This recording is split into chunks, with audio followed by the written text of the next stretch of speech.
people without traditional housing.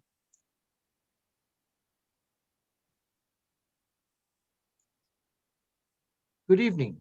I'm Fred Bologna, and I'm here to welcome you to the Eclective Collective's newest production, Same as It Ever Wasn't, written by Janice Rock, Nina Solomita, and David Norum.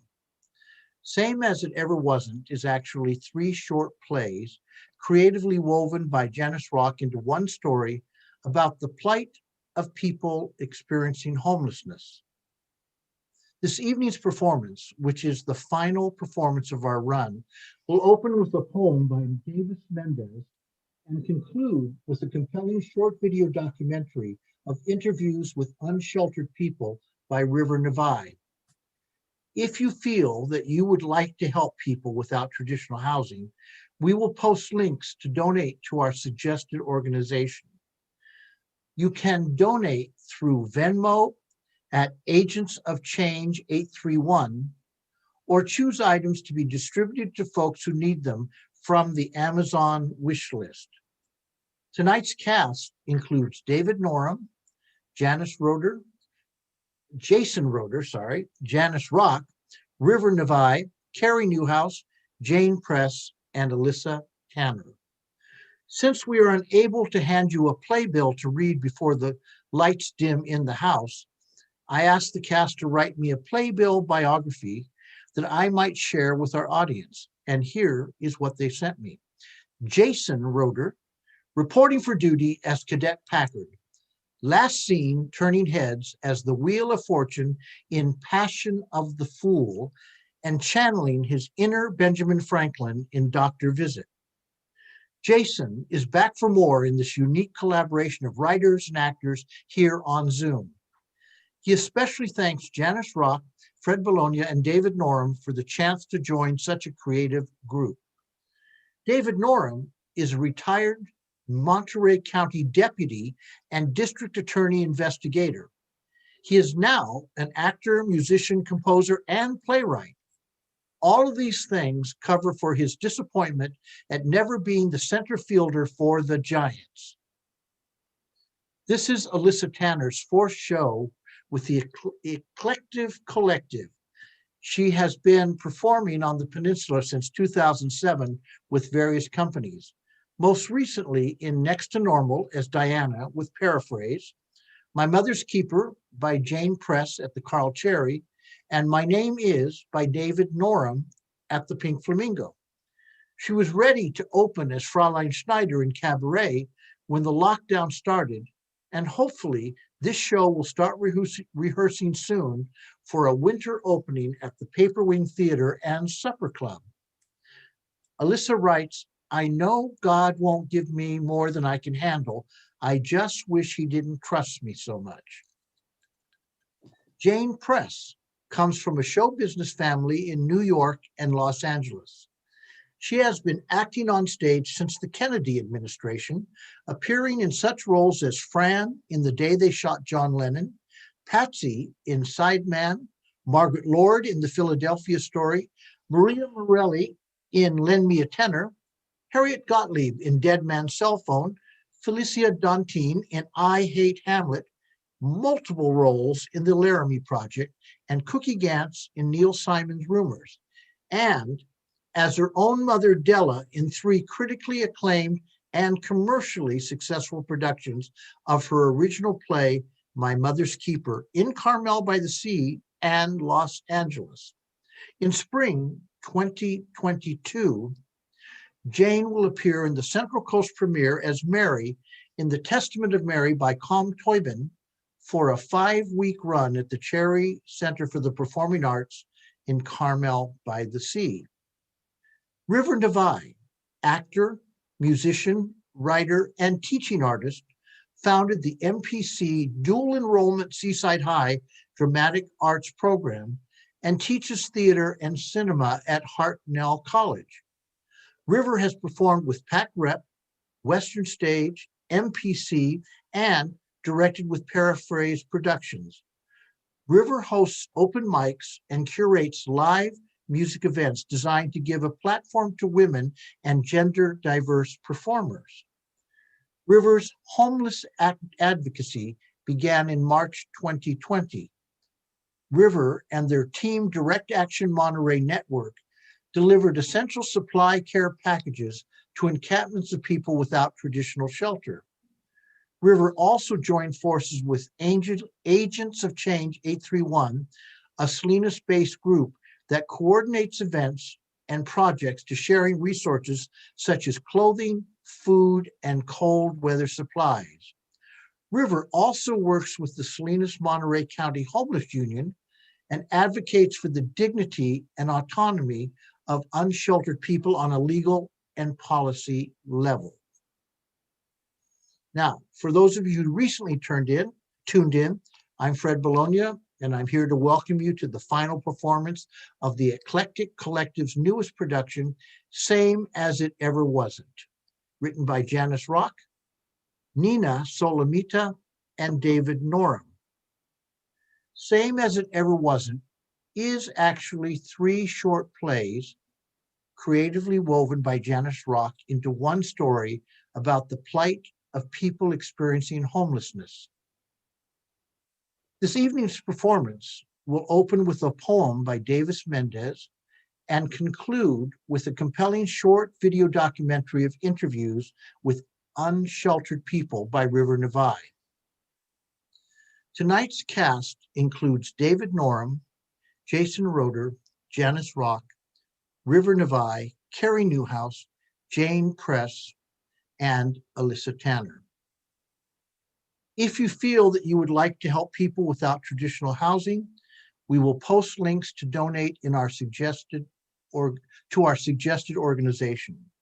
You can donate through Venmo at Agents of Change 831, or choose items to be distributed to folks who need them from the Amazon wish list. Thank you to Janice Rock and River Nevaeh for all they have done to present this production dealing with the plight of people experiencing homelessness. And a huge thanks to Janice for her many creative productions that have kept theater alive in Monterey County during this pandemic, when live theater has been shut down for over a year. Now, if you happen to be a fan of Broadway productions, some good news. Broadway will open on September 15th for live indoor productions in their theaters. Tickets are currently on sale. I would also like to take a moment to ask you to support your local theater organizations. As soon as they open again, please purchase a ticket and be a supportive audience member once again. Many of these small local theaters have been fighting to stay alive during this pandemic. And it's just been amazing that they've been able to get private donations and grants and help from individuals to stay afloat. Please be a supportive audience and attend their shows as soon as they can. I'm looking forward to attending live theater and working with live theater again. We are about to start, so make sure that if you need a quick trip to the restroom or to get something from your fridge or to open your candy, whatever you need to do so you can sit back and relax. We're about to start in about 1 minute.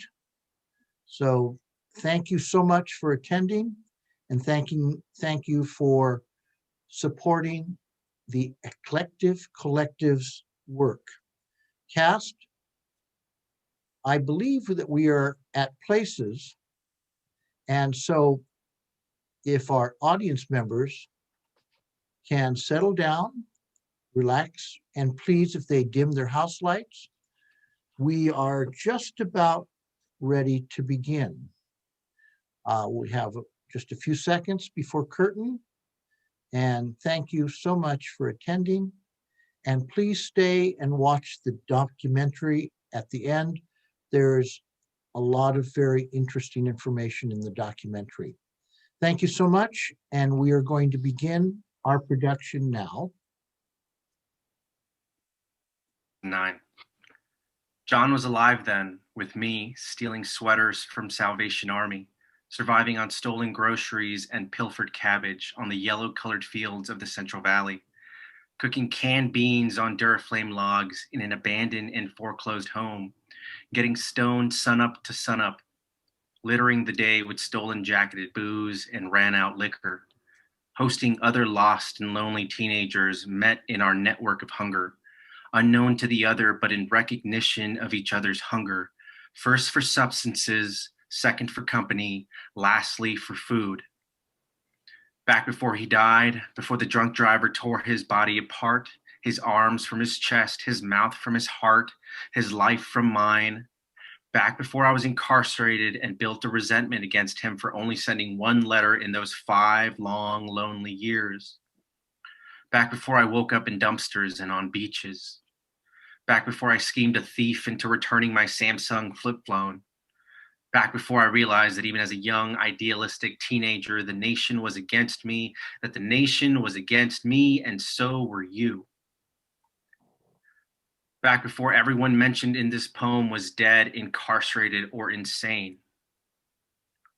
We blacked out and woke up separately in separate places. We shared blunts and freaked out according to our own mental health peculiarities.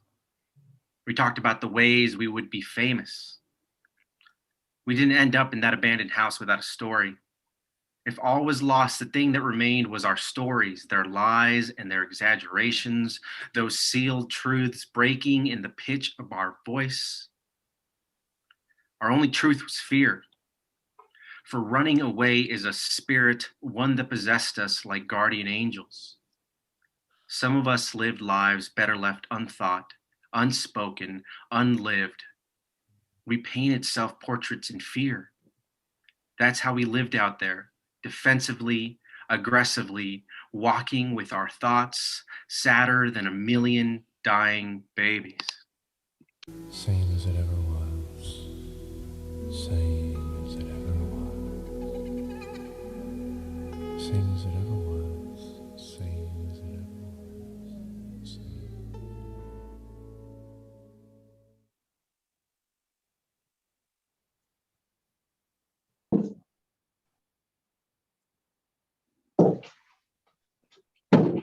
Fuck! What? 2 weeks from retirement and I get stuck with this bullshit. Lieutenant? Is this Lieutenant Colehart? Fuck. Lieutenant, sir? What the? Here, on the screen, sir. I know you're on the screen. I'm all not fucking blind. Who is this? Oh, sorry, sir. This is Cadet Packard, sir. Cadet? What are you doing here on my computer screen? I think I'm helping you with the Zoom meeting today, sir. Why aren't you in class in the academy, Cadet?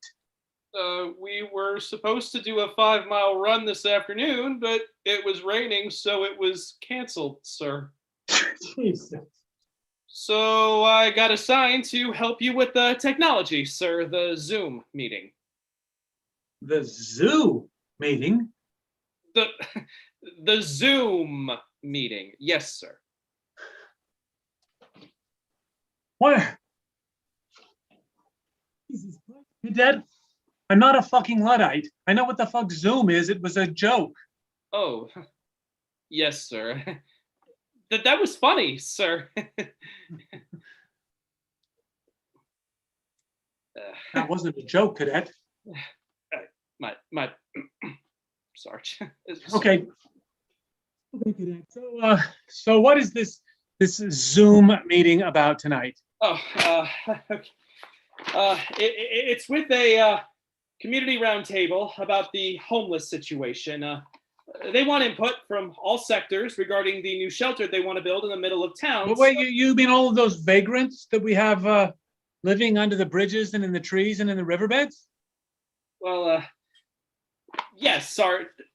Oh, I did hear that they always call you Sarge at the department, so I guess I'll call you that. Yeah. They are referred to these days as people experiencing homelessness. Oh, is that Is that what the Snowflakes PC term du jour is? Yes, I mean, no.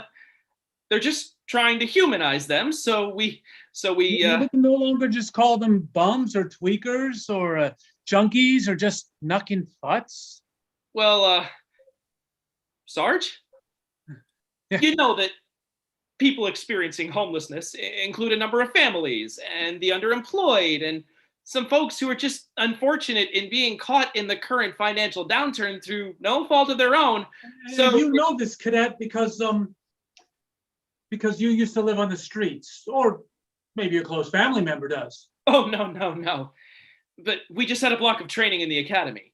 And also, I do have a degree. Well, wait, the training wasn't canceled due to rain. No, it was in the lecture hall. Oh, thank goodness. And I do have a degree in social. Okay, now tell me, Cadet, are any of these PEHs also PECFs? Sarge? People experienced in committing felonies. I don't think I've heard that term. Okay, well, now one thing, back when I was in the academy, we sure as hell didn't have a training block on people experiencing homelessness. No, we learned it on the street from guys like The Rock, who was 6'4", 300 pounds, intimidating as fuck. And so now when we find a bunch of vagrants illegally camping, we just chop the shit out of their tents and sleeping bags and they move on, hopefully to another friendlier county. You see, that's how we learned to do it back in the day. It's problem solved. And Cadet, in my academy, we ran in the rain. So what do you think about that, Cadet? I don't know, Sarge. You don't know? You don't know, Cadet? Okay, well, look here, just let me break it down for you. Back between the time when I first started and about 2009, we had no homeless problem here. Actually, sir, in the mid-'80s, Reagan cut And you know what happened in 2009, don't you, Cadet? a big financial and housing crisis The that fucking Democrats came to power, Cadet, and voila, the homeless returned like fucking magic. And look at it now, worse than ever. But Sarge, the last 4 years has been the And Republican. the last 4 months, who's it been, Cadet? Huh? So my boys have been doing it old school, but some do-gooders caught wind, and the captain reassigned me to this left-wing re-education camp zoo meeting. And now they want to build a big luxury homeless hotel right in the middle of the downtown fucking business district. And they want us to buy into their bullshit. What do you think about that, Cadet? Well, Sarge, there is more to it than that, like job training and mental health and addiction counseling. And Well, what about some don't shit on the sidewalk counseling? Or some don't throw your used rigs in the street where some little kids can find them counseling? It's more complex than that, Sarge, respectfully speaking. So they want us to play nice no matter what kind of fucked up shit they do? Huh? And what? So all of these PEHs are going to move into the homeless Hilton and they're going to go through their 12-step groups and they're going to get good paying financial white collar jobs and live together in eternal kumbaya. Well, Sarge, Now those do-gooders, those goody two-shoes probably aren't going to take machetes to their shit. But in 6 months, when this whole master plan proves itself to be the total goat fuck that it is, you're going to be out of the academy by then. And they're going to have you help clean up the filthy, disgusting mess and move those people the fuck out.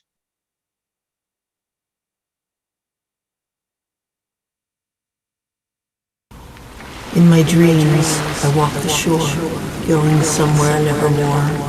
Have mercy on me. Songs of yours.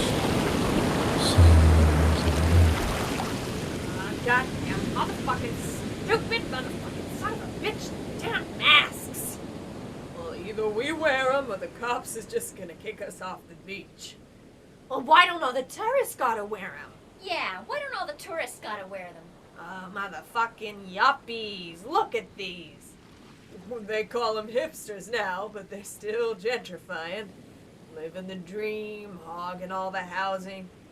Grew up here and can't afford to live nowhere. Days go by when the water on me. Let the days go by, water rushing over me. Let the days go by. Making me walk this goddamn hill one more time. I swear to God. Hi, Jenna. Hey, Jenna. I don't think she's feeling too well. Oh, she never feels well. You'll eat them, won't you, Jenna? She likes those salted caramel chocolates. I remember from when we used to date. Date? Oh, having sex with each other for men in a strip club ain't exactly dating, sweetheart. Yeah, she did kind of have a boyfriend. Well, so did I. That doesn't mean anything. Me and Jenna, we had a connection. That's why we made so much money. Until she fell in love and married her asshole boyfriend. I married my asshole boyfriend too. It doesn't mean anything. Hey, did you fucking forget me just like everybody else does? Oh, what's the matter now, Isabel? Well, where the fuck are my chocolates, huh?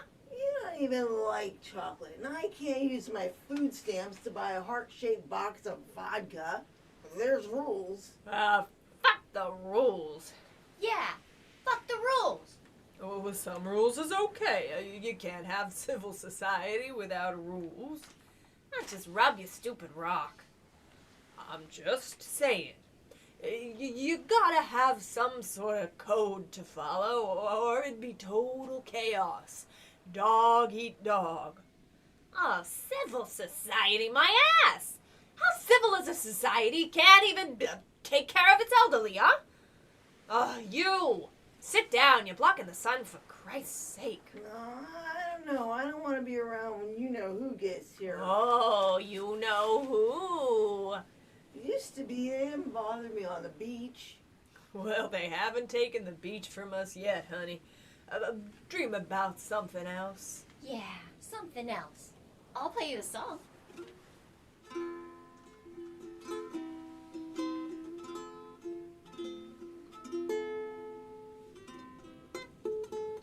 I hate that fucking song.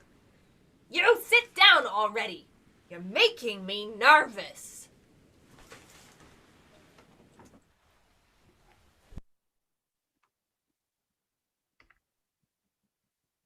Oh, Joan, you weren't waiting long, I hope. No, dear, you're right on time. I just got back from having Roxy trimmed. They were finally open again after shutdown. Thank God.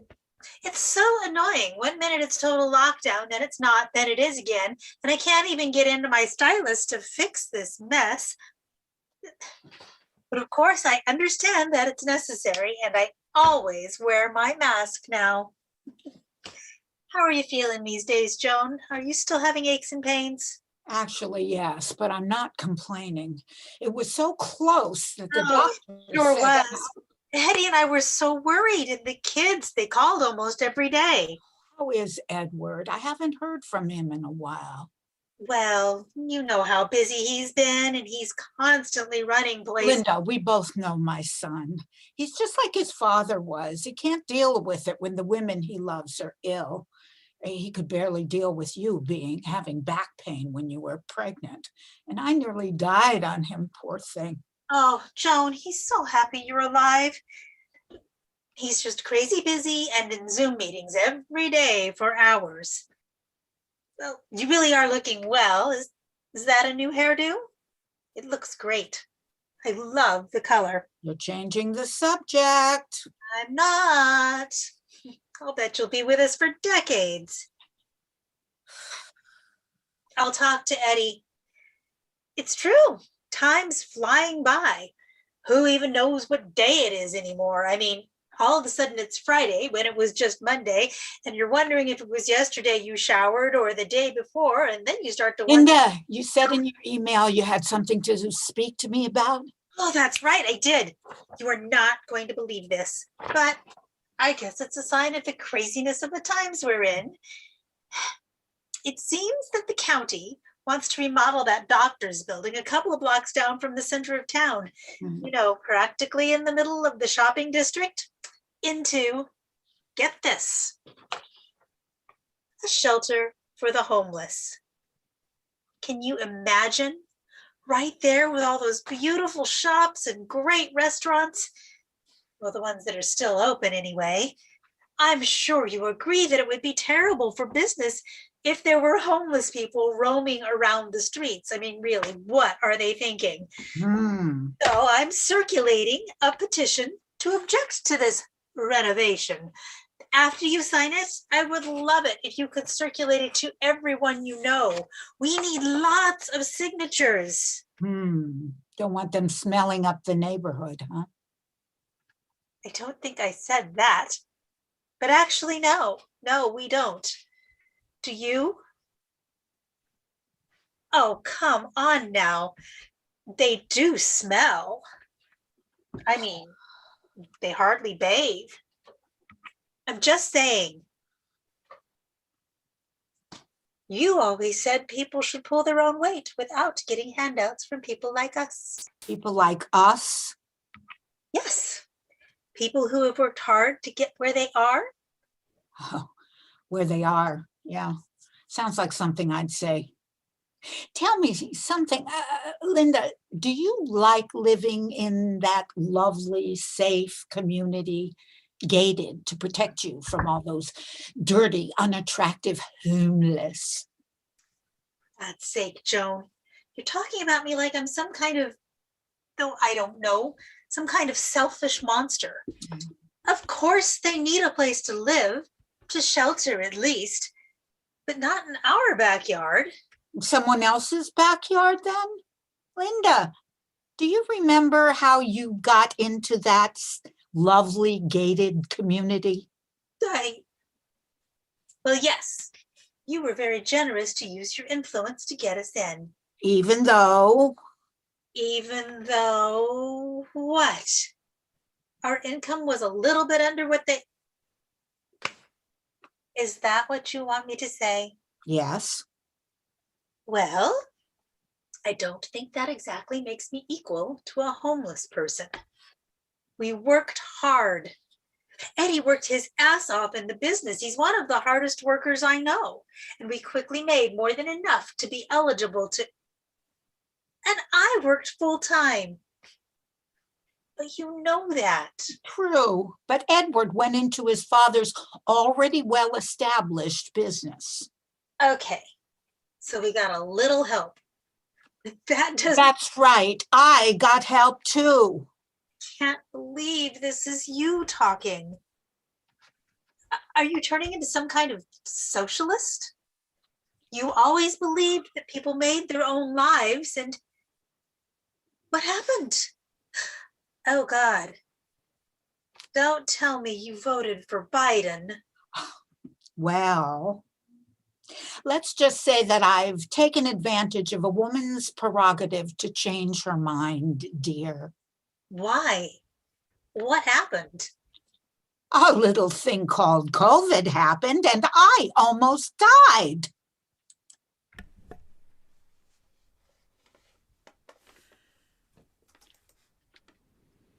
You know what I remember most about Jenna? The way she used to dance. She loved to dance, held her head high, even after her whole family, that stupid boyfriend. She had beautiful dreams. She was an artist. Anyone has ever had a heart wouldn't turn around and break it. And anyone who's ever played a part wouldn't turn around and hate it. Sweet Jane. Sweet Jane. Sweet, sweet Jane. You're waiting for Jimmy down in the alley. You're waiting there for him to come back home. You're waiting down on the corner. You're thinking of ways to get back home. Sweet Jane. Sweet Jane. Sweet, sweet Jane.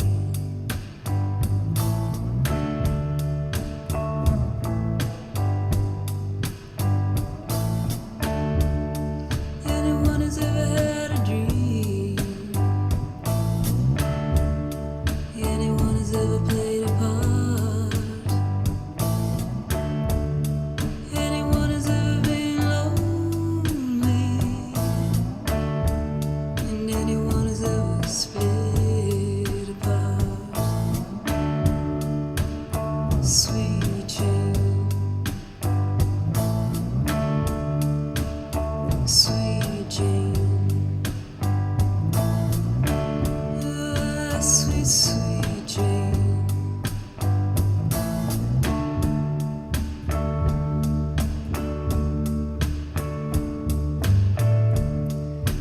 Heavenly white roses seem to whisper to me when you smile. Heavenly white roses seem to whisper to me when you smile. La la la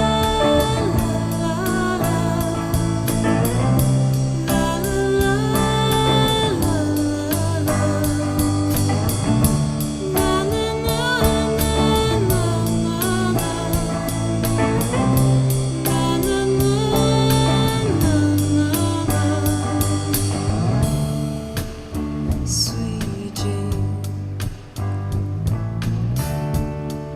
Sweet, sweet Jane.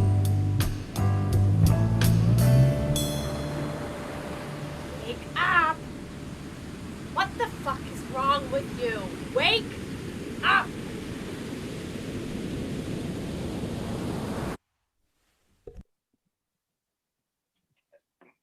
So, okay, Sarge. The others who are going to be in the meeting are The same representatives. folks who just want to fuck with me 2 weeks before I move off to beautiful Coeur d'Alene.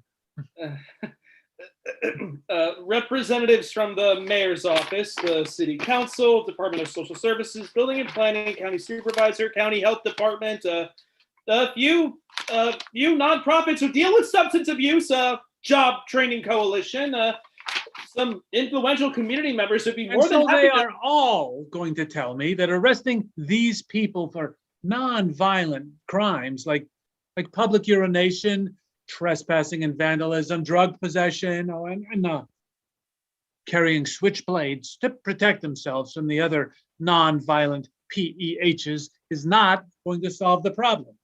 Right, Cadet? No, you see, the idea is that the police are still going to be on the front lines interacting with the homeless, but by building a positive relationship with them rather than an adversarial one.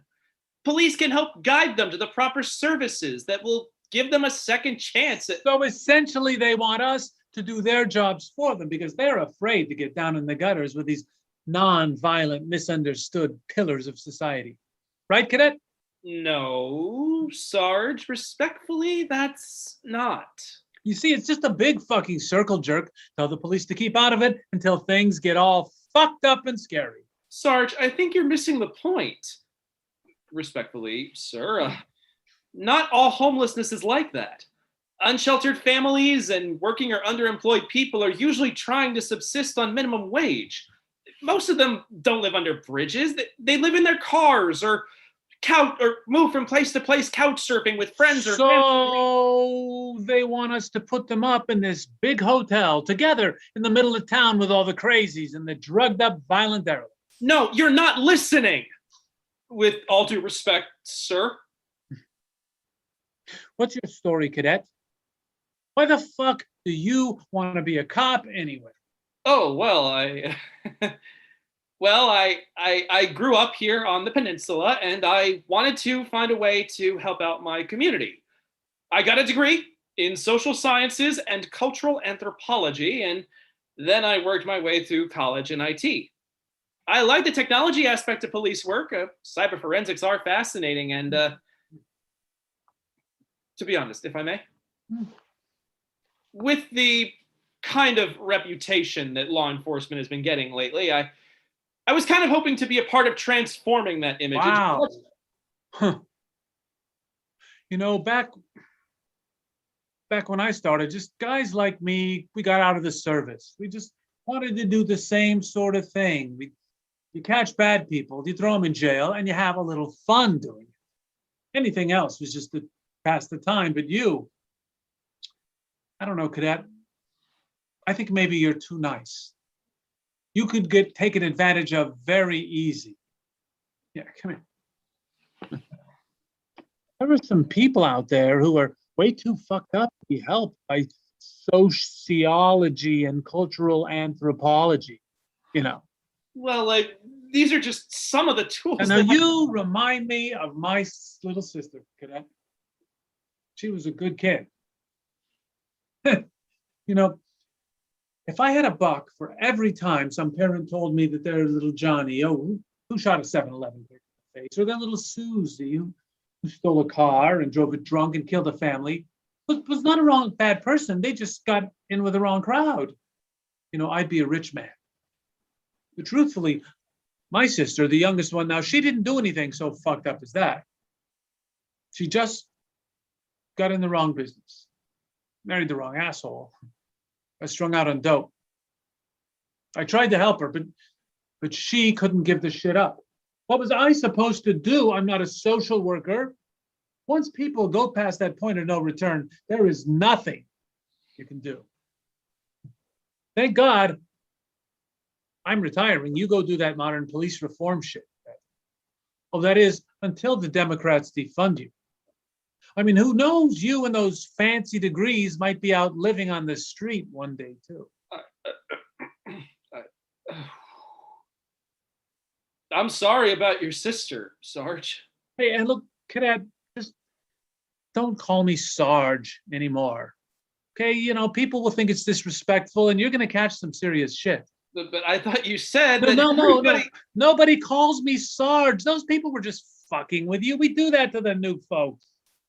Huh. I mean, look, you're a nice, smart, gullible kid. Like my sister was. You know what?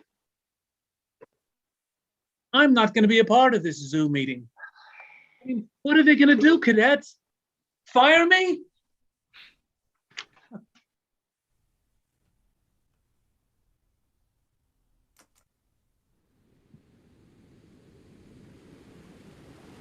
Well, would you look at that? Ain't that something? Hey, what's something? Right there, it's a phoenix. That's pretty. Fucking speed freaks, I don't do nothing. Oh.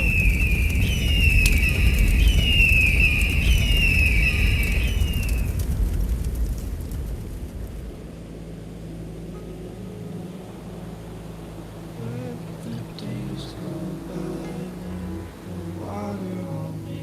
Let the days go by, water rushing over me. Let the days go by, let the water on me. Let the days go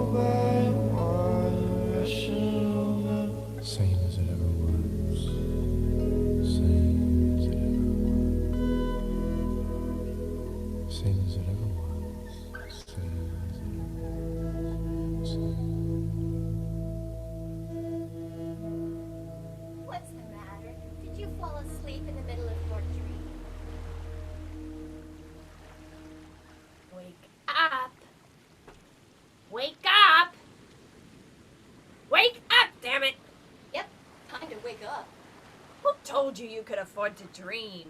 I don't remember anyone saying she could dream either.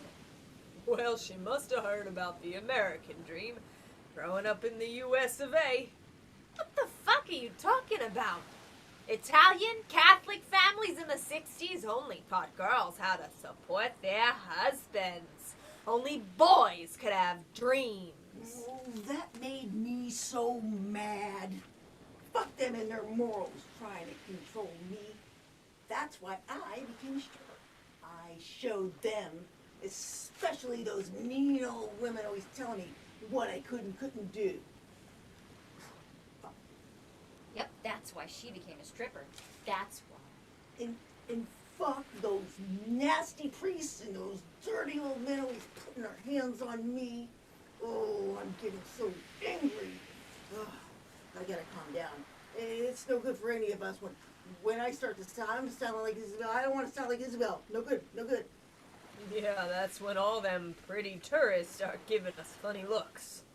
Yep, funny looks, and the cops start snooping too. Oh, don't give them any reason to call the cops. They don't like us, and you know they do it too. Put their hands on me.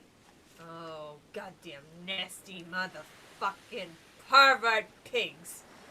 Fuck the police, I say. Fuck 'em all. Yeah, fuck the police. Always telling us where we can't be. Where we can't be. And where the fuck do they expect we're gonna go? Yeah, where do they expect us to go? And fuck those nosy tourists, too. Yeah, fuck the tourists too. Okay, wait. We gotta calm down. We might end up in the Tippy Dad. You can't bring a bottle in there. Nor in the jail, neither. That's even worse. Costs them taxpayers more money to shuffle us in and out of either place than it would if they just let us be. Took care of us with some damn dignity. Think we weren't even human. Goddamn idiot, conservative, mean-spirited, penny-wise, pound-foolish motherfucking policies. And for what? I ain't got no boots. How am I supposed to pull myself up by the straps? Not logical anyhow. How's a person supposed to do that? Pull themselves up with bootstraps? Okay, you know what? We gotta calm down. Bert, why don't you play us a song? Just play a stupid song already. I can play?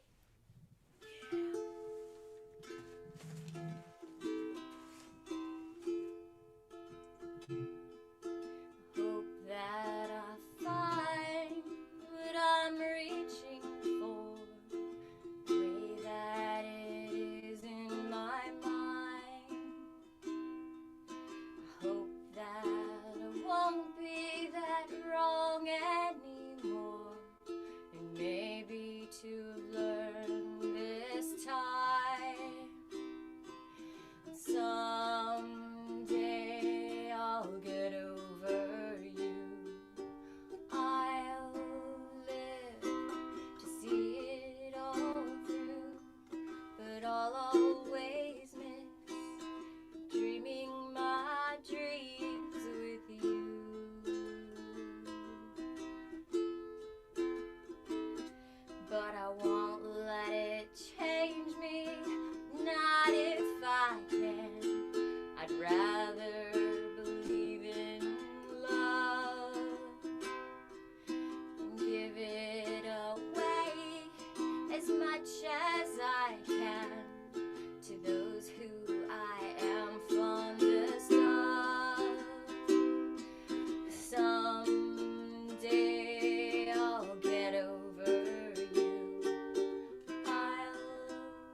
I know having COVID was incredibly hard on you, but they said they treated you well in the hospital. Oh, the medical staff were so kind and attentive, even with all the pressure they were under.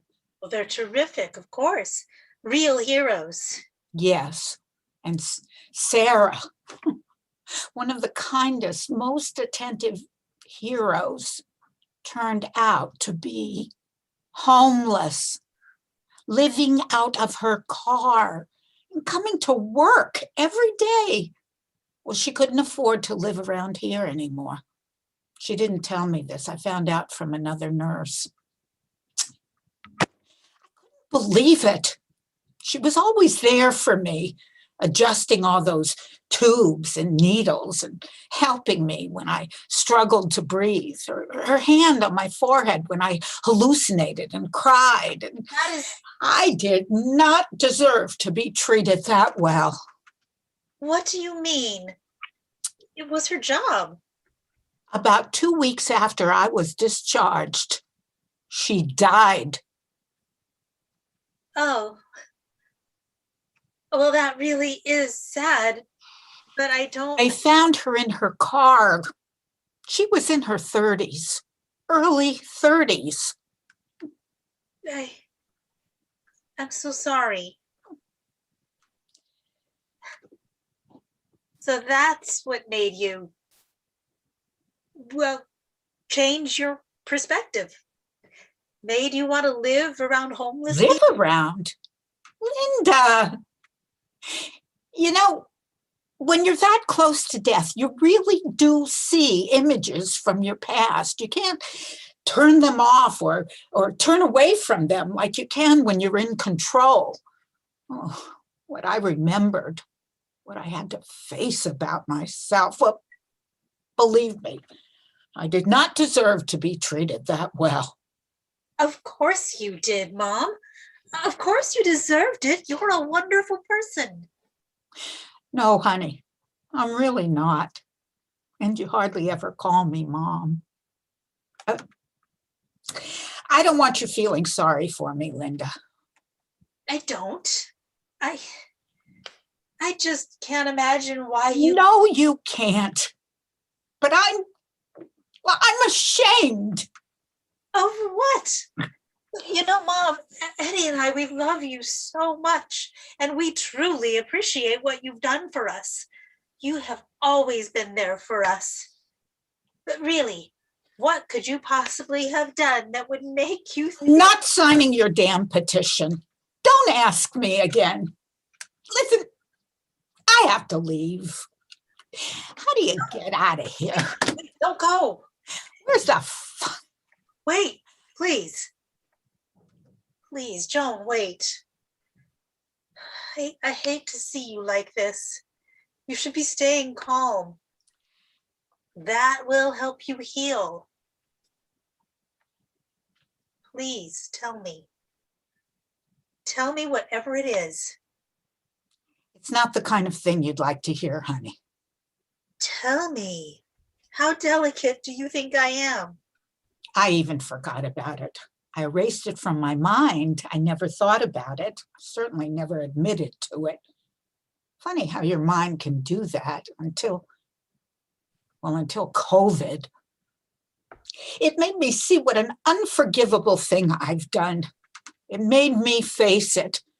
A skeleton in our closet, Linda, a rotting old skeleton. Does Eddie know about this? No. Maybe it's best to leave it.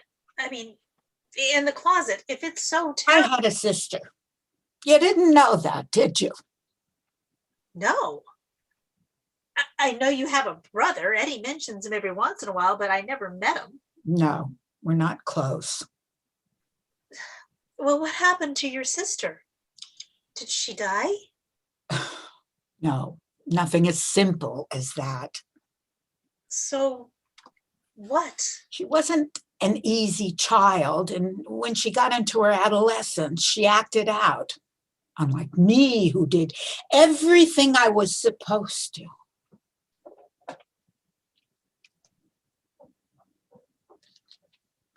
Joan?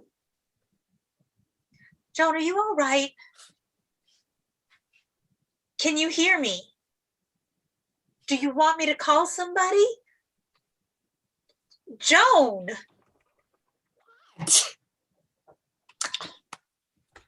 Where was I? You were talking about your sister. But really, if this is too much for you, we should stop. Maybe you need to rest. You need to take care of yourself. If I could, I'd be over there helping you. And as soon as you get the second shot, The pictures in my head are so lucid now. I was so happy to have a little sister. My brother and I never got along. He was a bully. But then she got kind of wild, running around with boys who were not who were not suitable for people like us. Drinking too much, the kind of stuff I never did. She'd run away, the police would find her and bring her back. But then, when the police told my parents that they found her working in some stripper club, that was it. They cut her off. They never spoke about her again. They took down all the photographs of her. They made her disappear. We weren't even allowed to mention her name. Every once in a while, I think I've seen her out of the corner of my eye, but I just look forward and walk faster. And then I put it out of my mind. But considering everything, it's understandable. That I ignored her, that I never tried to help her, I never looked for her. It's wrong. I give to the symphony, the museum, the theater, but not to a deeply troubled person, my own sister. No, I didn't want to help her. I didn't want to be tainted by.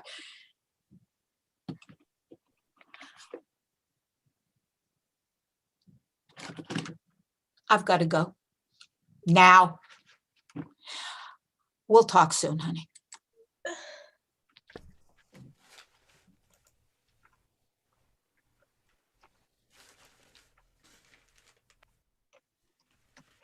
You gonna eat any more of them? Oh, God damn it, I'm getting good and pissed off. Valentine's Day is just a big money-making scam. You get a box of candy so your legs will open wide, and next day they give you a black eye instead. Love ain't real, and Jenna ain't like you. Remember the last time you got all them romantic notions? That did not end well. Nope, that didn't end well. Did not end well. Oh, Isabel, I wish you could just keep your big mouth shut. Now she's gonna remember. What's the matter? Are they coming? Who? You know who. Who's gonna protect Jenna? They ain't after her, after you. Just think about how you and Jenna used to dance. Yeah, how you used to dance. But if they take Jenna, I'll be all alone. It's the same as it ever was. Close your eyes, sweetheart. The music's in your mind. Dream, damn it. Have a sip of this. Just dream. This'll take you where you need to go.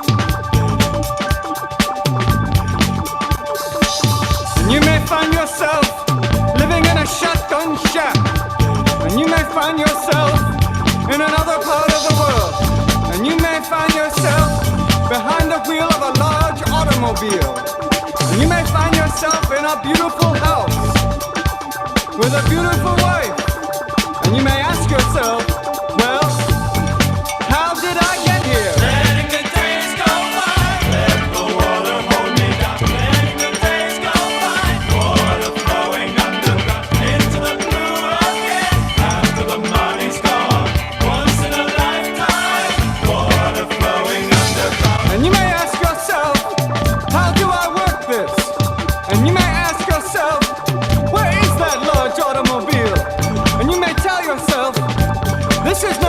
beautiful house, and you may tell yourself, this is not my beautiful wife. Letting the days go by, let the water hold me out. Letting the days go by, water flowing underground into the blue again.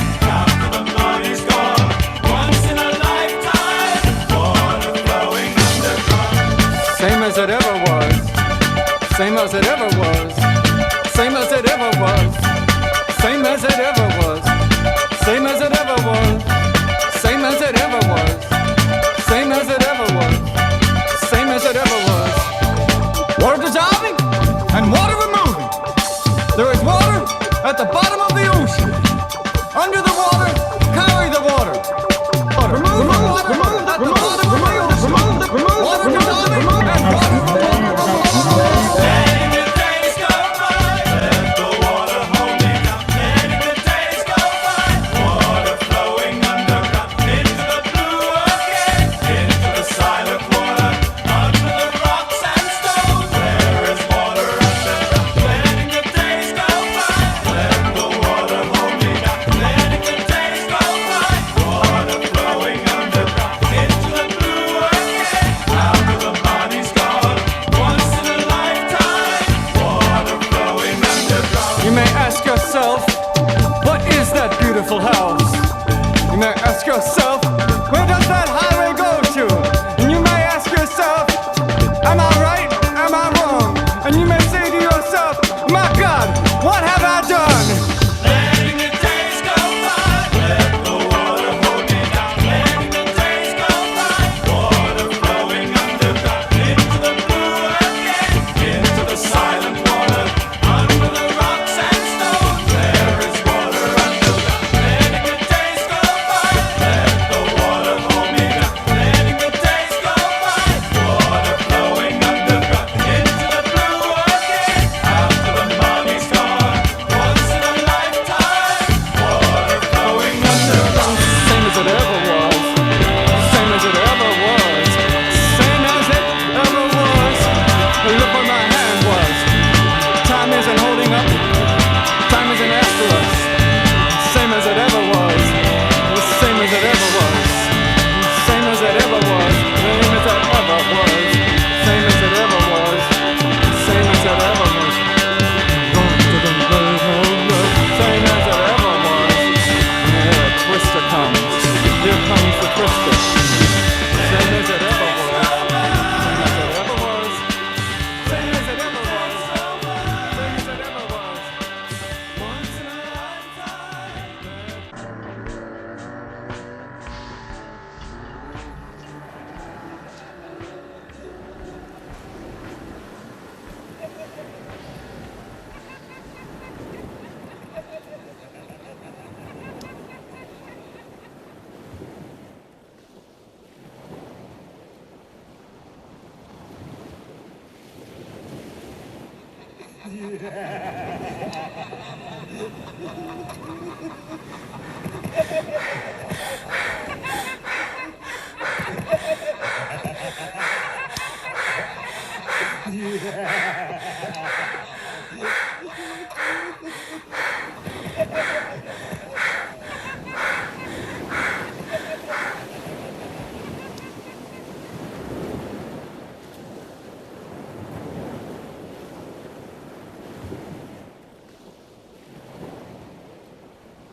Hi, excuse me. I actually am getting ready to do my yoga class, so I'm gonna have to ask you to leave now.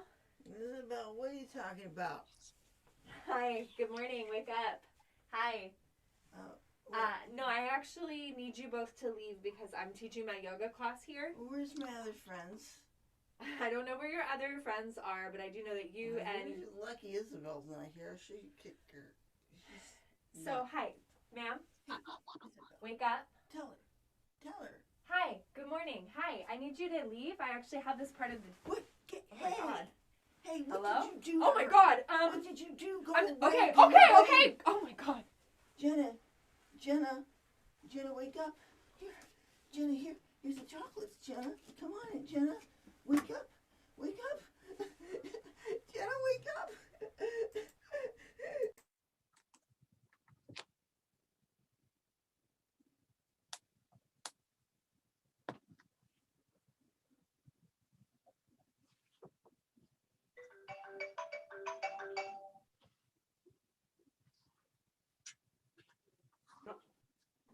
Tony?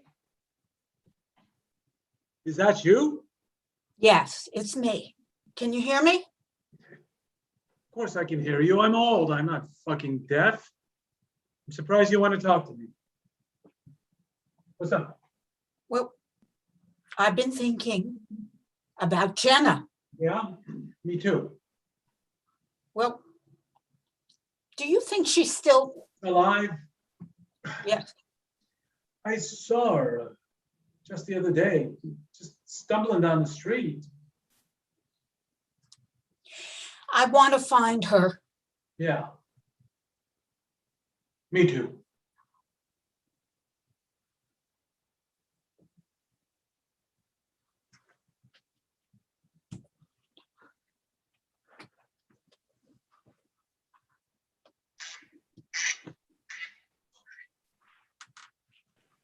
Oh, we gotta do the Oh, shoot. Hi, everyone. I'm going to play the credits now.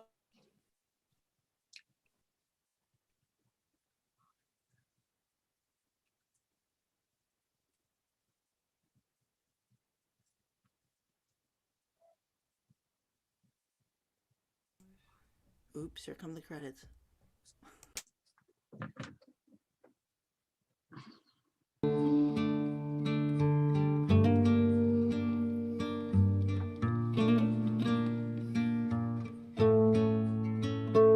I was always working steady, but I never called it art.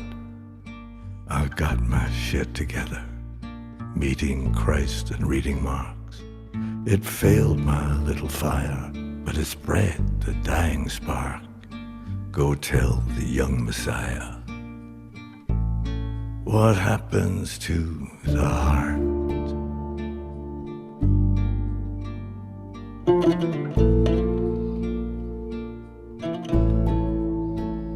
There's a mist of summer kisses where I tried to double park. The rivalry was vicious, the women were in charge. It was nothing, it was business, but it left an ugly mark. I've come here to revisit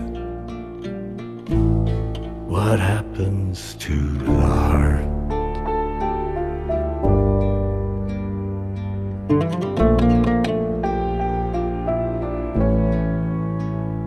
I was selling holy trinkets, I was dressing kinda sharp. Had a pussy in the kitchen and a panther in the yard. In the prison of the gifted, I was friendly with the guards, so I never had to witness what happens to the heart.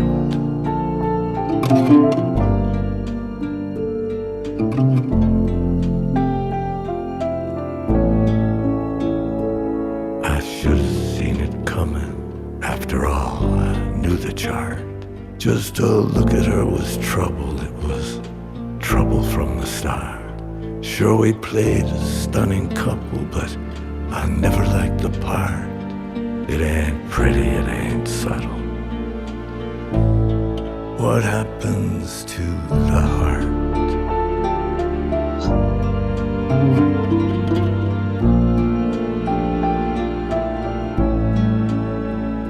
Now the angel's got a fiddle, the devil's got a harp.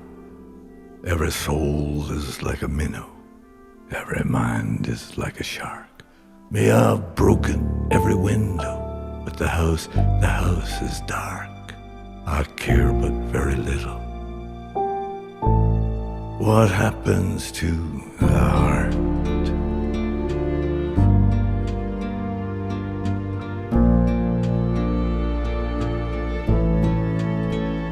Then I studied with this beggar.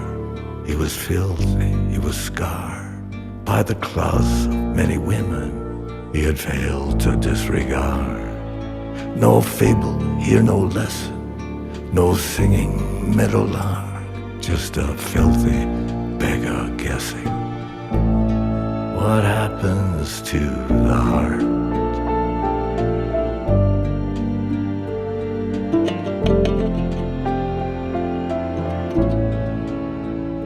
I was always working steady, but I never called it art.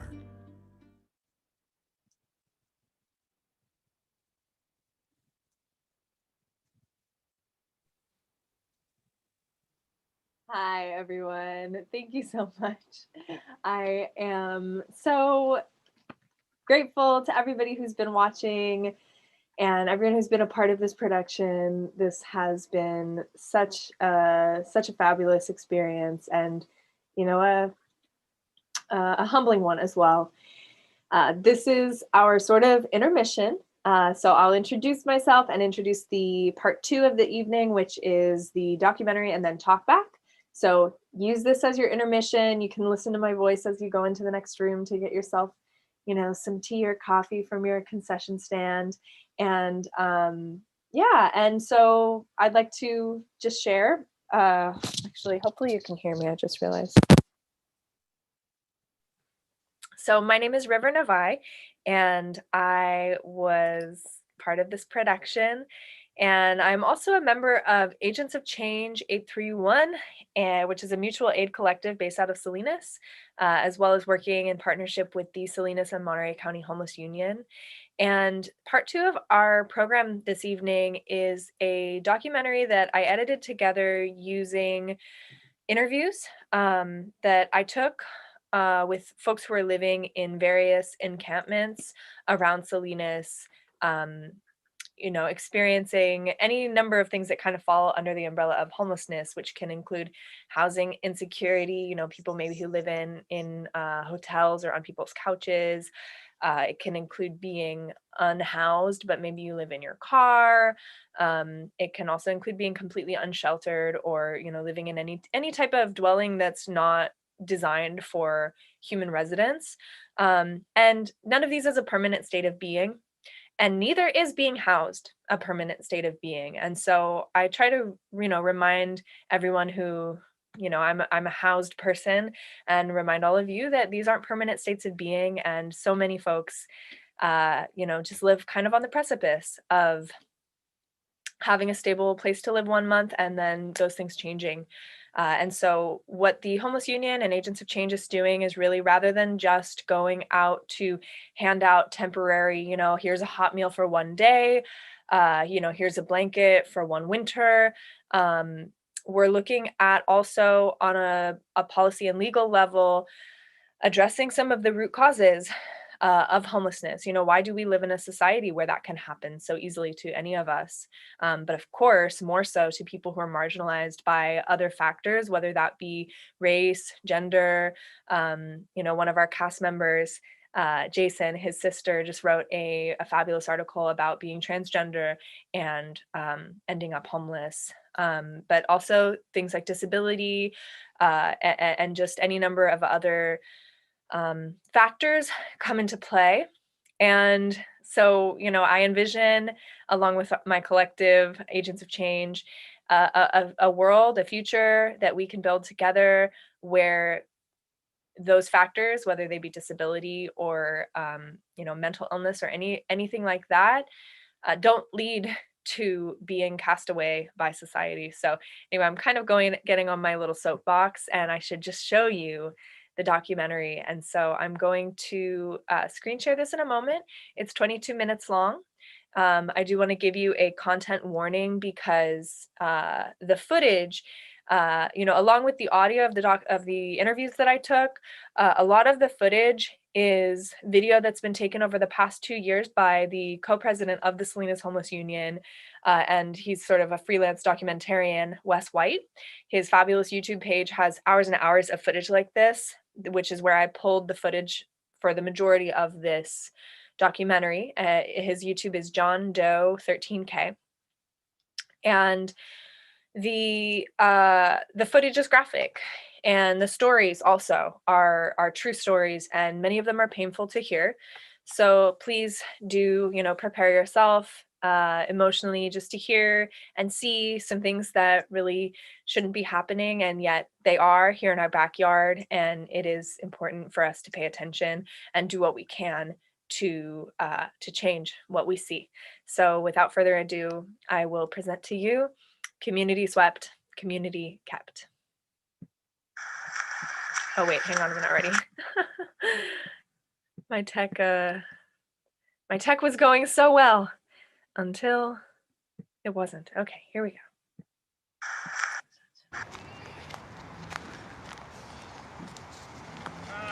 Hi. Where do you live? Right here. Here's my ID. That one? No need for that right now, but you need to tear it down. Why do we need to tear it down? Because you're in violation of several city code violations.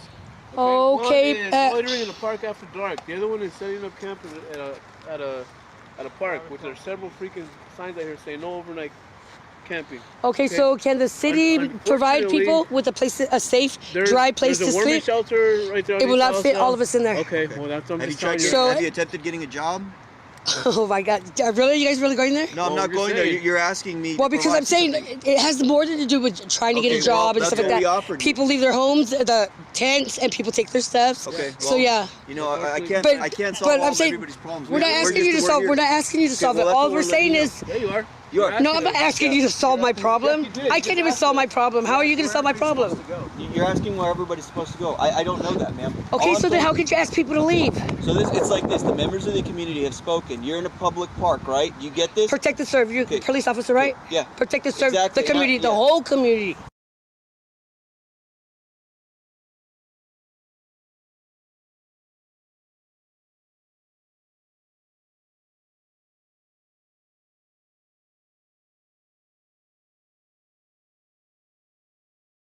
Okay, so how would you describe the city cleanups of encampments? Like, sometimes we call them the sweeps. Okay.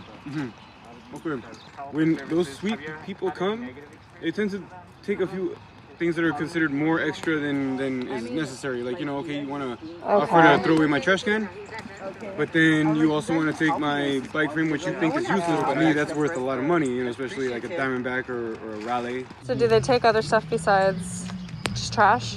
Well, if you're not here and don't pick up your stuff, everything goes. Because that's happened to me once. I wasn't back in time, and there goes everything. My purse included. Your purse? Yeah. They've done it to us like 8 times. We've been stripped of everything. Everything. Our food, our water, everything. We used to carry extra tents, extra sleeping bags and stuff for people that needed them. They took all that. We give bikes to homeless people. Actually, to kids and homeless people. Whoever comes for a bike, we give it to them. They came and they took all our bike parts. I had a brand new bike that day. They wouldn't even let me get my bike off the bulldozers. They got it and they crushed it. The most important thing they took away from me is my self-esteem, my self-worth, my self-value. The city comes in, conducts a sweep. Anything left in the park is thrown away. And then once the city leaves, then folks move back in. So really, our city's not doing anything but causing chaos, panic. Some of the residents here, lost their stuff in the move. People drag their tents, which creates holes in them.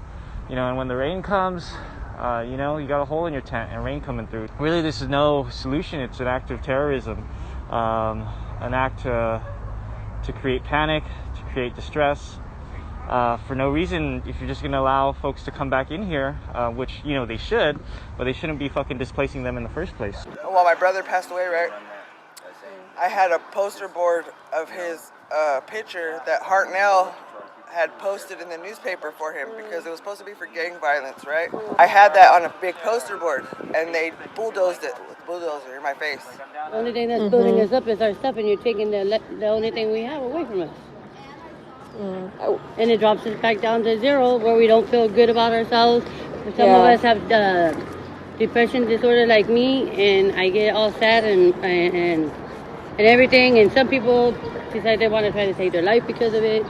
A lot of things. I was just crying and crying. I was hysterical because that's everything that we own. One of the city workers brought his kid with him.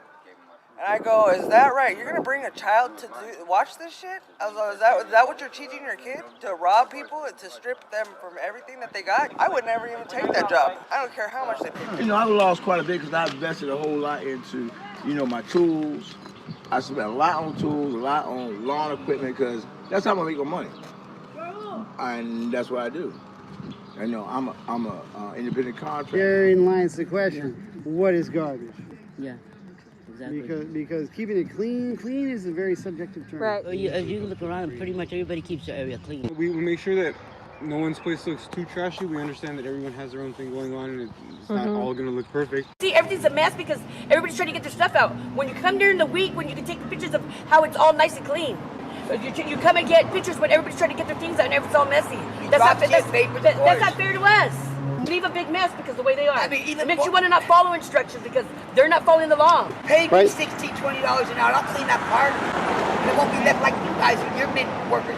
I was to the point where I wanted to tell the mayor to come down here, come stay the night one night and see how it is. It was quiet, like 9, 10 o'clock.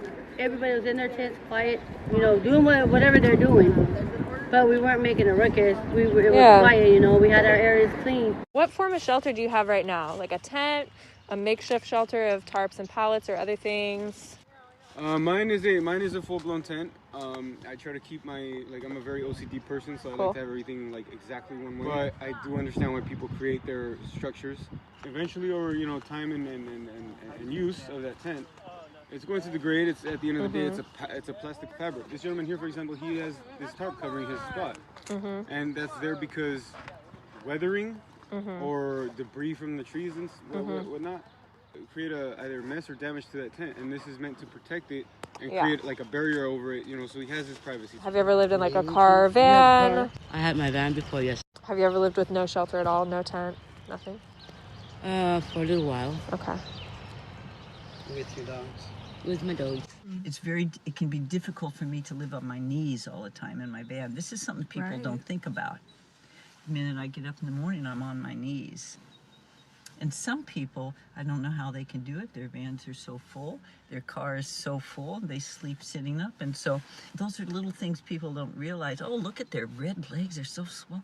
Yeah, because they're on them 24/7 almost.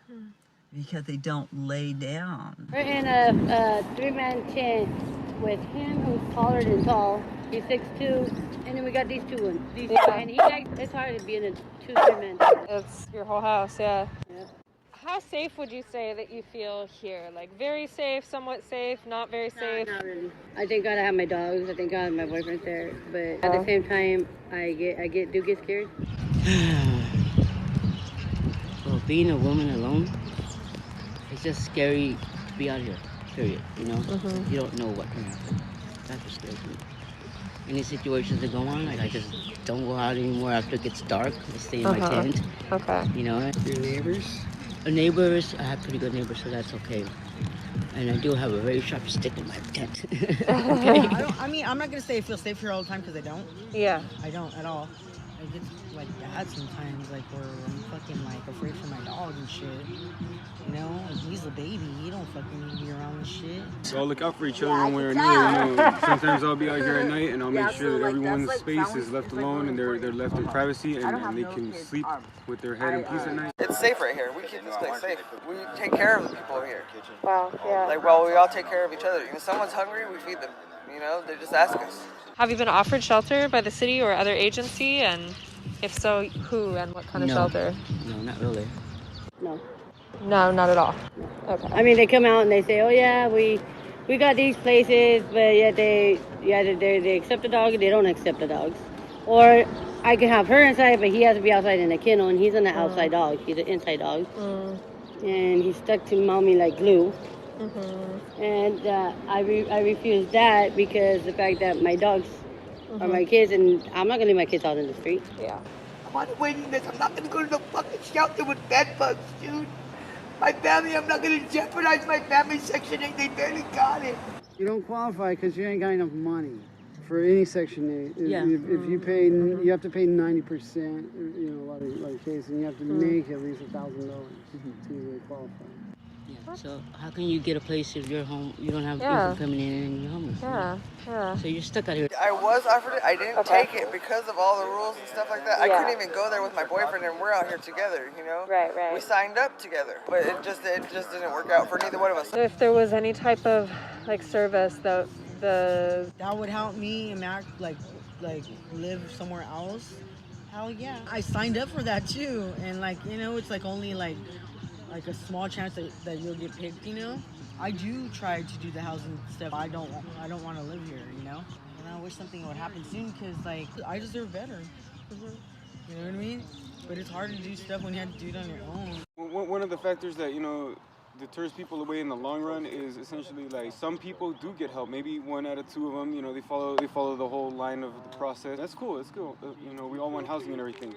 But at the end of the day, if the rest of us out here, you know, we apply just as much effort and we're not seeing those same results, and then, you know, the city wants to look at us like, oh, we're just people who aren't trying to do anything with our lives, or you know, like we're not worth the same amount of time, care, or effort we are. Yeah. It's just when we try to apply ourselves, we didn't get the results that, you know, were expected. Taking care of yourself physically, washing your body, going to the bathroom, it's very challenging on the road, or living on the streets. On the streets hard. I can't imagine living on the streets. You know, living in your van is enough. I used to do my laundry at my mom's. Like, she would come Okay. and take relief once a week to her house, but Yeah. because of the COVID, Yeah. she's high risk and stuff, and I'm high risk Oh, and everything. yeah. It sucks because I used to take my showers there. I used to wash my clothes there, and I haven't been able to go in more than a year, like a year and something now. And medical services, and then there's mental health counseling. Yes, because there's a lot of us out here. Mental health services, yeah, we do, because how the gentleman right here, this one likes to start fires. The voices in his head, they tell him to start fires. Oh, And he says he has PTSD. Yeah. It's hard. My last question is, if you want to answer, what factors do you feel have led for you to experience homelessness? The death of my son. The death of your son? Were you working before, or you were living with? See, actually, I took care of him because he wasn't able to get around anymore. So I took care of him, and I got paid for taking care of him. And when he passed away, well, everything went, and I lost my home. You know, circumstances that happened. Thank you for sharing. We got a 30-day notice, and I was trying to help my family move more so than I was looking out for me, and I lied to her, and I told her, she asked me if I had a spot to stay, and I told her, yeah, I got it. They even gave me a bottle of wine. And that first day I was out here, dude, I lost it. Yeah. At one point I had 3 jobs. I was even going to college. You can't do college, maintain 2 jobs, and move up to 3 jobs. You're gonna end up letting one of those go, and I chose to take care of them before anything else. I'll keep it real. I was probably doing, you know, some other substance, and my heavy alcoholism 2 years prior to me ever ending up out here. But at the end of the day, I would always put paying my rent, paying a bill over, you know, if I can't have this, it is what it is. I wasn't doing nothing so crazy that I feel I should have ended up out here like that. And I don't feel that I'm such a bad person to this day that I deserve to stay out here, you know? I'm only here because, honestly, because my sister's husband tried to rape me when I was sleeping, and I was living with them. Like, I don't want everybody to assume that everybody that lives here does drugs, because they don't. So you go, you put everything in storage, and then you're looking for another place, and there you are, right? And then it doesn't happen. You you do your best to find a place, but then you don't, because the prices outside are just like off the charts. That's how it happens. One of the ways it happens. So many people that are homeless are looking for work. Yeah. But they can't get work because they don't have an address. You know? And they try so hard. They're out every day. I'm a goal person. Like, I had a place to live, and I was the one that was mostly paying the rent because I had 2 jobs. I'm not lazy, that's for damn sure. I'd much rather be at work than be at the stupid park. I've been looking for a job lately. I'm gonna admit, like, I didn't for a while because I fucking was messed up in the head. I'm long done with the break. You know, so, like, I've been getting, like, phone calls back, but it's just, like, I can't leave Mac overnight by himself, and people really want people that are gonna, like, be able to work whenever. We're all more than willing to work, like, every single one of us. We'll clean the parking lots, we'll pick up all the trash, we'll do this, we'll take out everything. Yeah, go out and get a job. Go out and get you're young enough, go get a job. What's the matter with you? You know, you're not looking like a drunk. Yeah, but they make it impossible to go do anything because they come and take your things. ¿Qué más necesitan? Como cobijas, guantes, ¿qué más necesitan para vivir aquí? Trabajo. The thing is, the city should try to build us up, not tear us down. Yeah. And all they're doing is tearing us down. Like my family says, we're only one check away from being homeless. The divisiveness has infested. Divisive, divide. Well, divided we fall. Only united can we stand.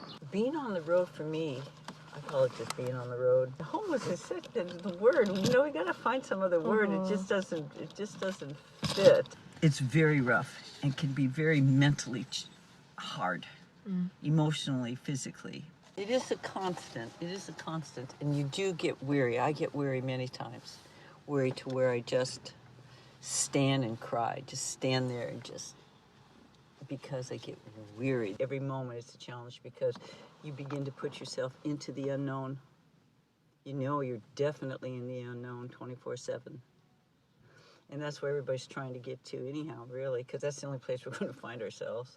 I can't say I'm not the average, quote, homeless person, but because there isn't any average ones. There's as many people and reasons for being on the street as there are for people that aren't. I want city staff to know that we as displaced individuals, we all want change out here.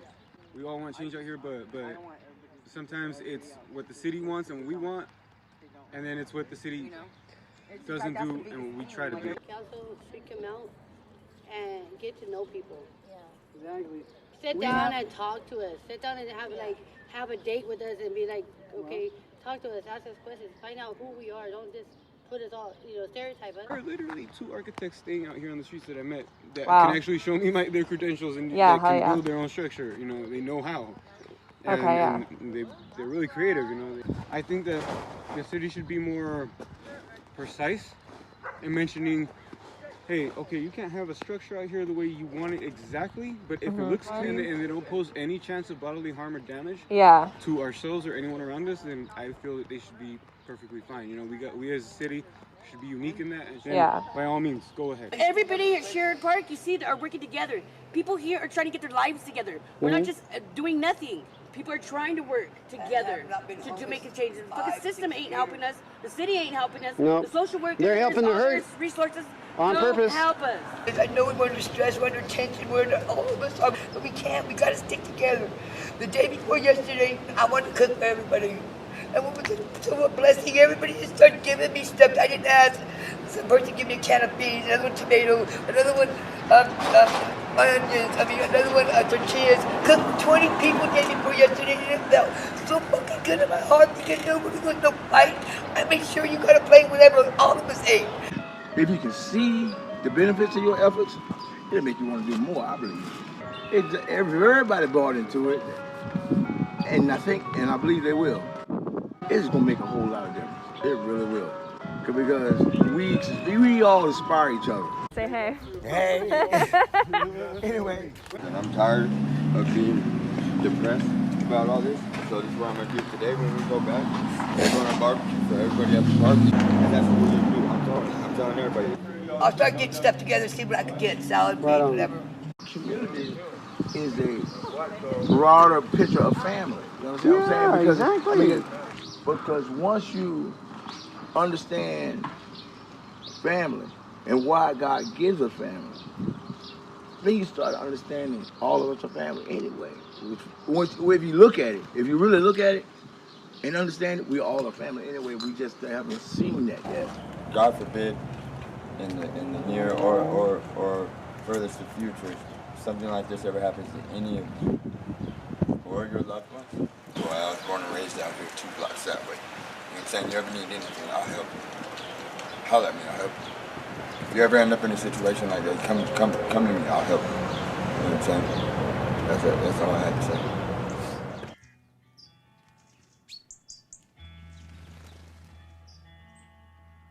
Mutual aid is a form of community support that does not rely on governments or other institutions to provide resources to each other. These resources can include everything from food, shelter, medicine, to legal aid, home repair, and beyond. Rather than using a service provider model where those who have provide temporary resources to those who have not, mutual aid seeks to create a community that supports each other. Everyone is deemed worthy of life and dignity, regardless of race, class, gender identity, sexuality, disability, immigration status, or status in the criminal justice system. We all stand to gain when we create solutions that address the root causes of systemic oppression. Mutual aid is the slow and steady process of building a world in which charity is obsolete, because a system that's working would never rely on charity to keep millions of people alive. We move at the speed of trust and sustainability. And by forming strong bonds through a voluntary pooling of resources and skill sharing, and a mutual desire to see each other thrive, we can adapt to the ever-changing circumstances of late-stage capitalism and build a network of community support that will outlast it. Creating a culture and practice of mutual aid benefits us all deeply, because it allows us to trust that we will be taken care of if and when our circumstances change and we could use a helping hand. None of us is immune to needing support at some time in our lives. But the good news is that by building community, centering joy and humanity, and creating something far greater as a whole than any of us could as individuals, we take steps each day towards growth, healing, and change collectively. What are you waiting for? All together now, when I am happy, it is good for the heart.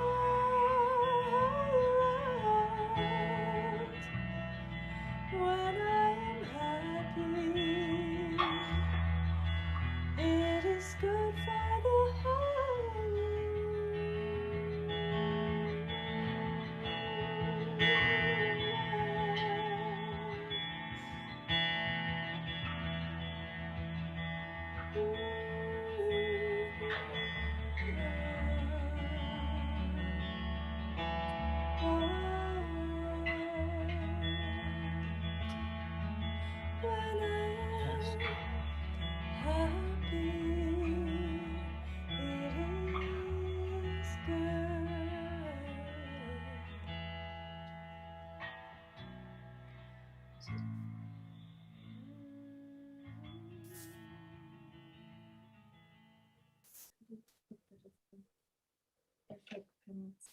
Oh, And I'm gonna stop speaking.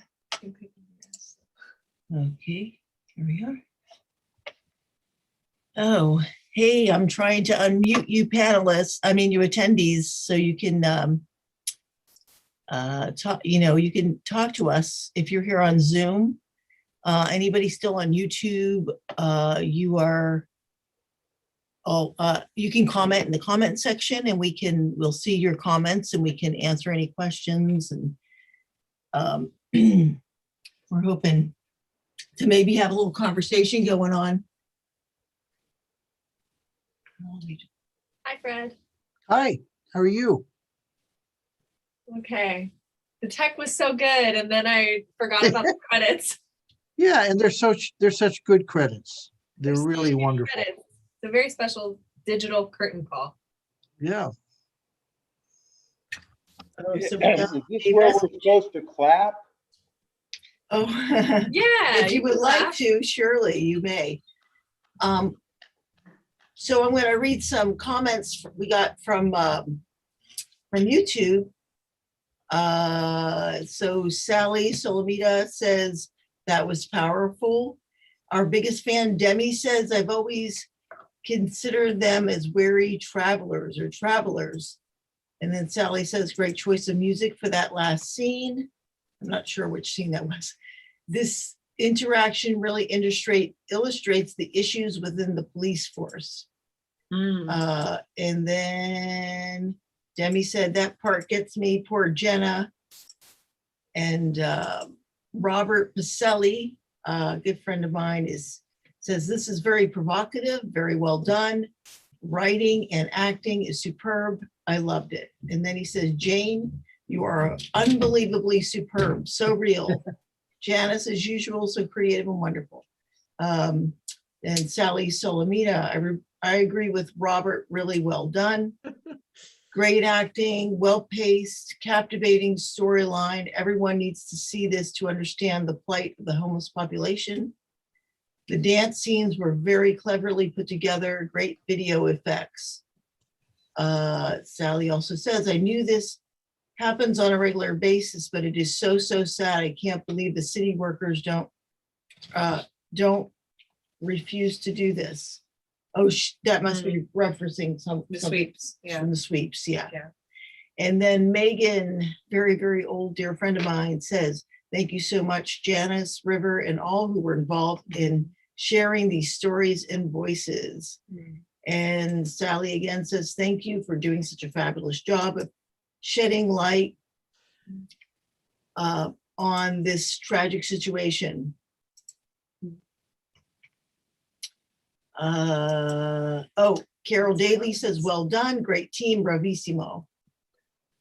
Thank you, Carol. She's a great local actor. So that's a good compliment.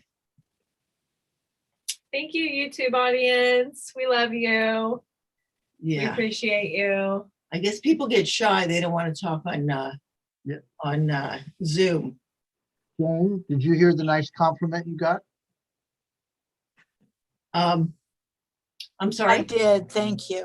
I asked Jane if she heard the nice compliment she got. Yeah, I also texted it to her, Bob. Thank you. Ooh, it's warm in here. Well, we still have some YouTube people. I think we might still have one person in Zoom too. Do we have one person in Zoom? I guess that would be me. And I think Alexander. Hey. Hey. I was in Boxcar with Jason. Yes. We were. And yeah, this was fabulous. I really enjoyed what a different perspective that was presented. Right. Yeah, you don't see that. It was very well done. Very clever. Thank you, Janice, for putting these 3 shows together into one. Well, I couldn't have done it without everybody's. It was a beautiful collaboration of people, and I feel so grateful that everybody was so responsive when I reached out and came back with such wonderful work. And then, as we went along, we built on the ideas, and Nina, as I've said a couple nights, but not to our present audience, that it was Nina's idea to have people related to one another in the 3 different plays. And that really put the whole thing on another level. It really brought a lot of structure and texture to the whole thing. And I was really grateful for that suggestion.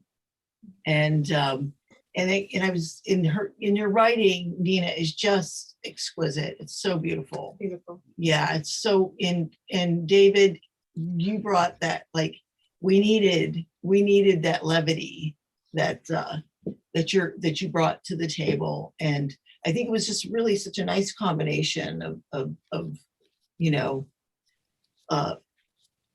kind of. It was. Yeah. Go ahead, Dina. I was just going to say he brought levity and seriousness, which is always the combination that you like, because that's what life is about. It's funny, but it's sad at the same time. So those were both there. And it was so wonderful to be able to work with both playwrights. In fact, all 3 playwrights on this production with them there. A lot of times when you direct a show, you've never seen the playwright in your life, and you can't ask them, what was your intention here? So it really was wonderful. And the other thing I wanted to say is that the other person that I was really grateful who responded very positively In fact, I was just telling them about the play, and they, who have not acted in a long time, River, who's so multi-talented, said, "Oh, I would love to be a part." And I was just like, "Oh my God, I'm so excited. I'm so happy." You have no idea how like thrilled I was. Not only for their amazing talents, but also because they are so involved in the community of people who are presently unhoused, and so socially conscious. And I knew that they were going to really inform what we were doing with their personal experience of being out there on the ground, and that was going to add so much. And in fact, we ended up like revamping my play, because it was like, my play was from another story, like that I had written, and I kind of just, it was, anyway. It continued changing even until we were opening, like with that last scene with the yoga lady. You know, that had just been like a young woman on the beach coming up and saying, "Oh, are you okay?" And then it shifted into, "You guys can't be here," which I think it, you know, ties well into the, like, one of the biggest questions with homelessness in general, because, you know, we act like, oh, homelessness, it's such an issue, because it is, because it's difficult to live outside in a modern society where that's not set up for that. But the biggest issue is that people are not given permission to be anywhere. And so that's the idea behind Stop the Sweeps, and also behind kind of a related campaign that we're really pushing right now in Salinas is for sanctioned encampments, which means that having a space where, you know, there's multiple tents and people live in a community and there's encampment, you know, we call it an encampment, where that could actually be, you know, on paper, people would have permission to be there. You know, there can always be community agreements or rules about, you know, what's allowed and what's not allowed, you know, within respecting people's, you know, dignity and freedom. But where people aren't going to live in fear that at any point they could get a notice that in 3 days they need to be out. And I mean, there's so much that I could talk about. And I'm really new to this work as well. So I wouldn't really consider myself an expert, but I am really glad that we took this opportunity to, you know, to use art. I've always said, since I did, you know, a very impactful class in my graduate program in theater arts at UC Santa Cruz, where the center of the entire class was, why this play now? And so anytime that I direct a show, and you know, I haven't always done this, but generally when I accept a role in a show or choose to be in a show, that's the question I'm asking, is why this play now? You know, theater is amazing in the way that these stories keep talking to us. But like, I've seen Kiss Me Kate, and it doesn't say anything to this moment, and or maybe it does. And if it does, then it's our job as directors and actors and producers to make the audience feel why.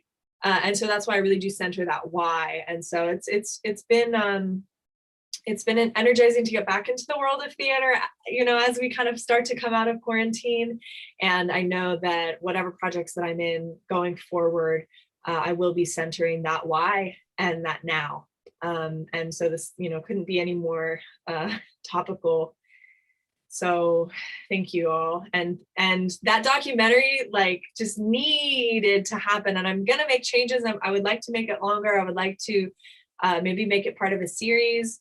But so much of that footage has just been sitting on Wes's YouTube, where it has views, but, you know, most people won't sit down and watch 45 minutes of a sweep, you know, start to finish, or 2 hours or whatever it may be.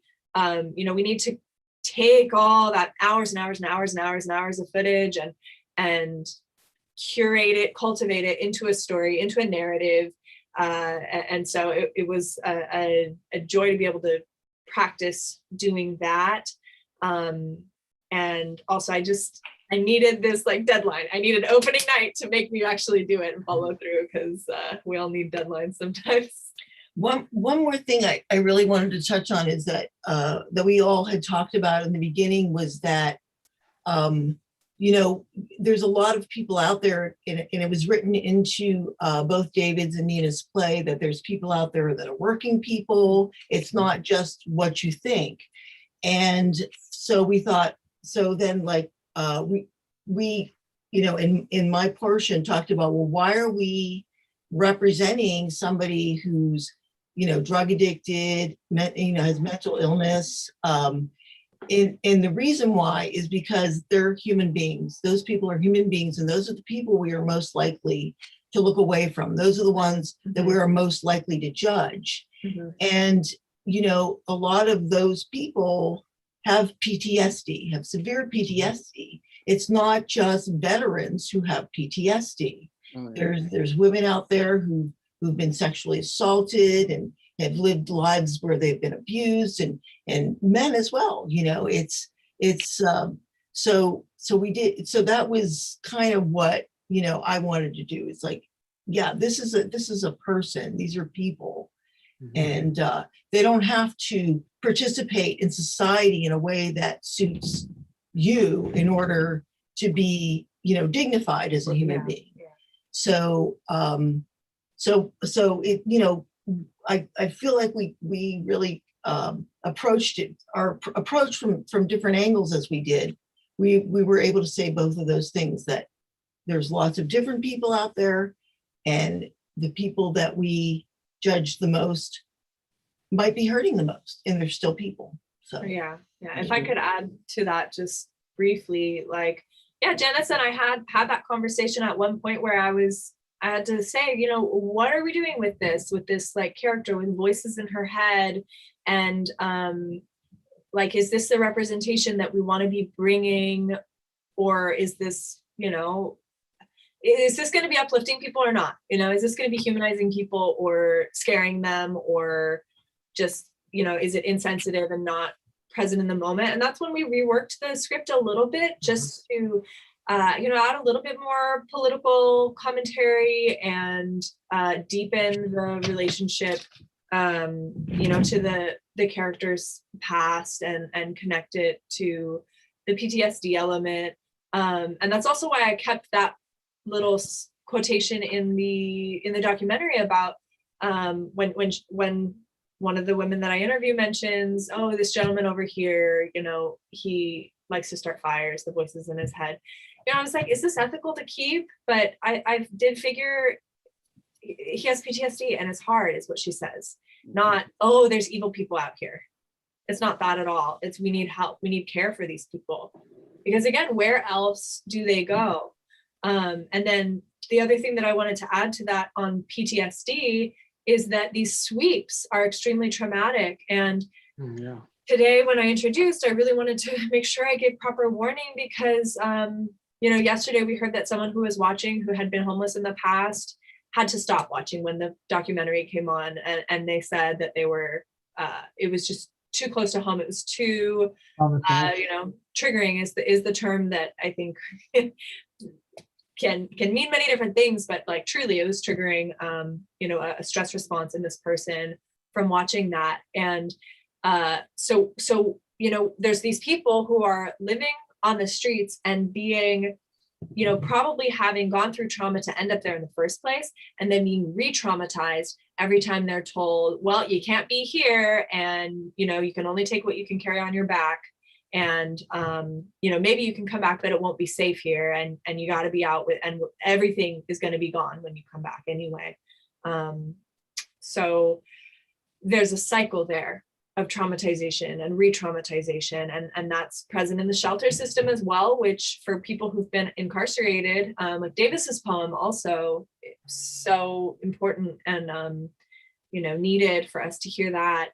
But Davis's poem includes talk of incarceration and the surveillance and the rigid rules and structures and things of the prison system. Imagine getting out, having $40 in your pocket, ending on the street, and then being told, oh, well, you can come into the shelter where you're going to have the same curfews, the same surveillance, and the same rules. And it just feels like being back in prison for people, which is why, we need to make the push for permanent housing, temporary housing, but also allow people to be somewhere while they get their lives back together, rather than having to say, well, you can't be here, you can't be here, you can only be in this one specific spot where your life is going to be controlled by, you know, essentially the state.